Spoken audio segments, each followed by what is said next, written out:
प्रधानमंत्री नरेंद्र मोदी आज उत्तर प्रदेश के शाहजहांपुर का दौरा करेंगे। यहाँ पीएम मोदी 36,200 करोड़ की लागत से बने गंगा एक्सप्रेसवे की आधारशिला रखेंगे। गंगा एक्सप्रेसवे मेरठ से प्रयागराज तक यूपी के 12 जिलों से होकर गुजरेगा। 36,000 करोड़ से ज्यादा की लागत से बना गंगा एक्सप्रेसवे यूपी का सबसे लंबा एक्सप्रेसवे होगा। गृहमंत्री अमित शाह ने लखनऊ में बीजेपी निषाद पार्टी की संयुक्त रैली को संबोधित किया। इस दौरान अमित शाह ने यूपी में 300 से ज्यादा सीटों के साथ जीत का दम भरा।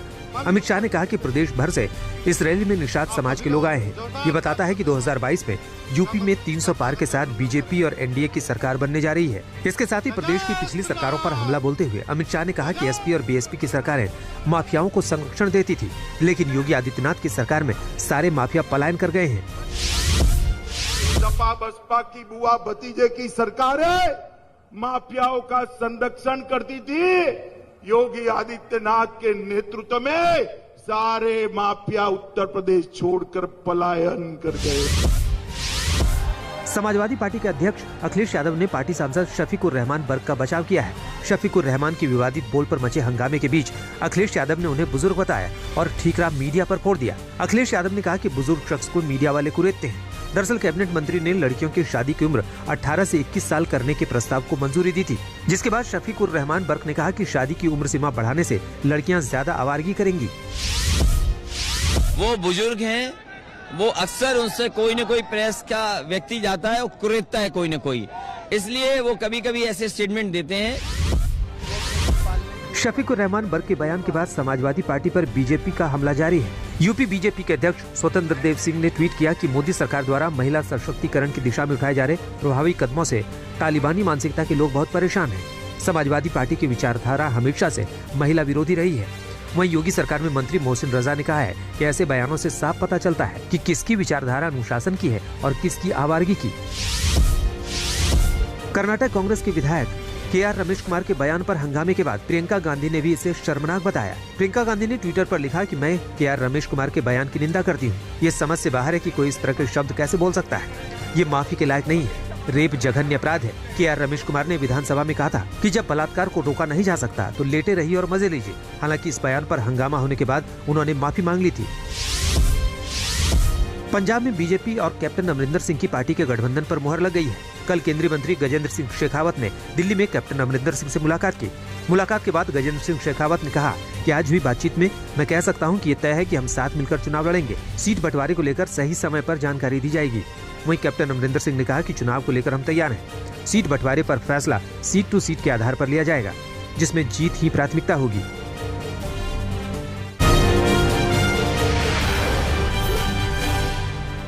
देश में कोरोना के नए वेरिएंट ओमिक्रॉन का खतरा तेजी से बढ़ता जा रहा है। शुक्रवार को महाराष्ट्र में ओमिक्रॉन वेरिएंट के 8 नए मामलों की पुष्टि हुई, जिसके बाद प्रदेश में ओमिक्रॉन के कुल 40 केस हो गए हैं। पूरे देश में ओमिक्रॉन वेरिएंट के 113 केस मिले हैं। अब तक 12 प्रदेशों में कोरोना के ओमिक्रॉन वेरिएंट के केस आ चुके हैं। राजधानी दिल्ली में ओमिक्रॉन के 22 केस हैं। ओमिक्रॉन वेरिएंट के बढ़ते मामले के बीच दिल्ली आपदा प्रबंधन प्राधिकरण DDMA ने कोविड-19 के प्रतिबंधों को 31 दिसंबर की मध्यरात्रि तक बढ़ा दिया है। क्रिसमस और न्यू ईयर को लेकर होने वाले कार्यक्रमों को देखते हुए ये फैसला लिया गया है। इस फैसले के तहत बार और रेस्टोरेंट संचालित करने वाले सामाजिक और सांस्कृतिक समारोहों पर पुराने प्रतिबंध जारी रहेंगे। मनी लॉन्ड्रिंग केस में फंसे सुकेश चंद्रशेखर ने बड़ा दावा किया है।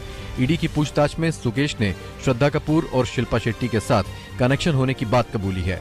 सुकेश ने ईडी को बताया है कि वो श्रद्धा कपूर को 2015 से जानता है। उसने एनसीबी के केस में श्रद्धा कपूर की मदद भी की थी। इसके साथ सुकेश चंद्रशेखर ने शिल्पा शेट्टी को अपना दोस्त बताया। साथ ही ये भी कहा कि उसने राज कुंद्रा की जेल से रिहाई को लेकर शिल्पा शेट्टी से संपर्क किया था। हालांकि आधिकारिक सूत्र चंद्रशेखर के इन दावों को गलत बता रहे हैं। दिल्ली में आज से 6ठी क्लास से स्कूल खोल दिए गए हैं। दिल्ली सरकार ने यह फैसला commission for air quality management के निर्देश के बाद लिया।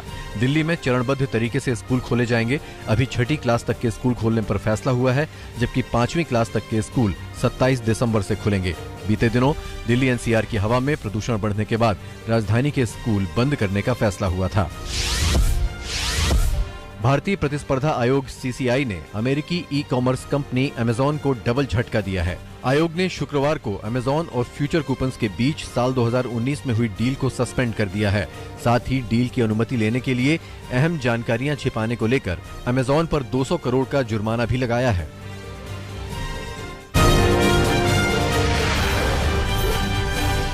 दिल्ली में 14 दिसंबर की एक वारदात का सीसीटीवी फुटेज सामने आया है, जिसमें कुछ बदमाश घर में घुसकर तांडव कर रहे हैं। बदमाशों ने एक प्राइवेट कंपनी के सीईओ को फ्लैट में बंधक बनाने के बाद लूटपाट की। साउथ दिल्ली के पॉश इलाके सरोजनी नगर में प्राइवेट कंपनी के सीईओ के फ्लैट में डोरबेल बजाकर जबरन घुसे बदमाश फिर हथियार के दम पर डराया और मारपीट की। सीकर में एक पुरानी 50 लाख की लूट और मर्डर के केस में पुलिस को बड़ी सफलता हाथ लगी है। पुलिस ने घटना में शामिल सभी आरोपियों को गिरफ्तार कर लिया है। 14 दिसंबर को घर से 50 लाख रुपए के जेवरात और नकदी की लूट कर सास बहू के मर्डर मामले में ये गिरफ्तारी हुई है। फिलहाल पुलिस आरोपियों से लूटी हुई नकदी और जेवरात की बरामदगी के लिए पूछताछ कर रही है। मुखबिर की सूचना पर गांव के ही रहने वाले गोपाल सिंह को संदिग्ध मानते हुए हिरासत में लिया गया है, जिससे पूछताछ में उसने कई नाम बताए, जिसके बाद अलग अलग टीमों ने बाकी साथियों को गिरफ्तार किया। हरियाणा के अंबाला में शराब कारोबारी पर जानलेवा हमला करने का मामला सामने आया है। जमीनी विवाद को लेकर करीब 10 बदमाशों ने शराब कारोबारी को अंबाला हिसार हाईवे पर घेरकर लाठी डंडे और तलवारों से हमला कर दिया, जिसमें कारोबारी गंभीर रूप से घायल हो गया, जिसे शहर के सिविल अस्पताल में भर्ती कराया गया। शराब कारोबारी पर हुए जानलेवा हमले की सूचना मिलते ही पुलिस भी मौके पर पहुंची और मामला दर्ज कर हमलावरों की तलाश में जुट गई है।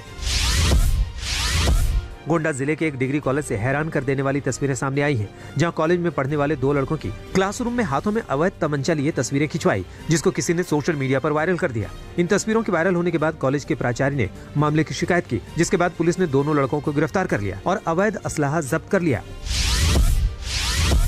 बोकारो जिला के एक निजी नर्सिंग होम पर रंगदारी नहीं देने पर गोली चलाने के मामले में 3 आरोपियों को पुलिस ने पकड़ा है। इन अपराधियों के पास से पुलिस ने 2 पिस्टल, 1 सिक्सर, जिंदा कारतूस और एक बाइक बरामद की है। 5 दिसंबर की शाम इन अपराधियों ने नर्सिंग होम के स्टाफ को टारगेट कर गोलियां चलाई थी, जिसके बाद सीसीटीवी फुटेज के आधार पर बदमाशों की पहचान हुई।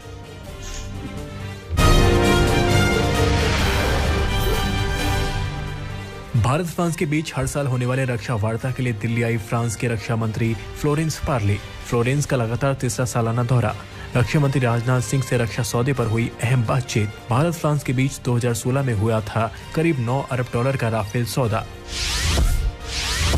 हांगकांग में नए चुनावी नियमों के तहत संसदीय चुनाव। रविवार को होगा मतदान। चुनावी नियमों में बदलाव के बाद हांगकांग के नागरिकों को अपने प्रतिनिधि को चुनने को लेकर बढ़ाई गई शक्तियां। 2019 में हांगकांग में लोकतंत्र समर्थक आंदोलन के बाद बदले गए चुनाव नियम। चिली में चुनाव में बढ़ सकती है राष्ट्रपति सेबेस्टियन पिनेरा की मुश्किलें। मुख्य विपक्षी राष्ट्रपति उम्मीदवार जोस एंटिनो कास्ट की चुनावी रैली में समर्थकों का भारी हुजूम। राजधानी सैंटियागो में लंबे अरसे से जारी है मौजूदा राष्ट्रपति पिनेरा के खिलाफ आंदोलन। जापान में पश्चिमी शहर का ओकासा में बहुमंजिला इमारत में आग लगने से 27 लोगों की दर्दनाक मौत। 8 मंजिला इमारत की 4थी मंजिल पर एंटरटेनमेंट एरिया में लगी आग। आग में झुलसे अन्य 23 लोगों को इलाज के लिए अस्पताल में किया गया भर्ती। ऑस्ट्रेलिया के तंजानिया में बाउंसी कासल हादसे में मारे गए बच्चों को लोगों ने दी श्रद्धांजलि। स्कूल के फेयरवेल में बाउंसी कासल पर खेल रहे बच्चे हुए थे हादसे का शिकार। 5 बच्चों की हुई थी दर्दनाक मौत। तेज हवा के झोंके के चलते हवा में उठ गया था बाउंसी कासल, जिससे बच्चों के गिरने से हुआ हादसा।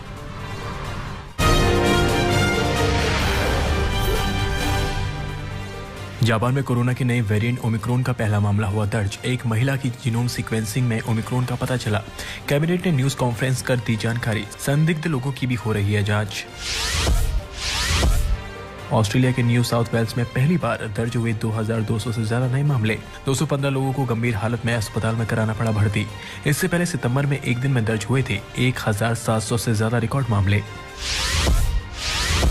ब्रिटेन में मनी लॉन्ड्रिंग के मामले में HSBC बैंक पर $8 करोड़ का जुर्माना। ब्रिटेन के फाइनेंशियल रेगुलेशन FCA ने लगाया जुर्माना।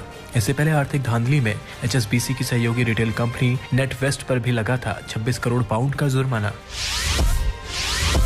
बोस्निया की राजधानी सराजेवो में आयोजित फैशन शो में दिखी शरणार्थी कलाकारी का रंग। सिटी हॉल में शरणार्थियों के हाथों से बने आभूषण पहने दिखी मॉडल्स ने किया रैंप वॉक। EU में एक रिपोर्ट के मुताबिक बोस्निया में रहने वाले 4000 शरणार्थी बोस्निया में 19 सितंबर को मनाया जाता है प्रवासी दिवस।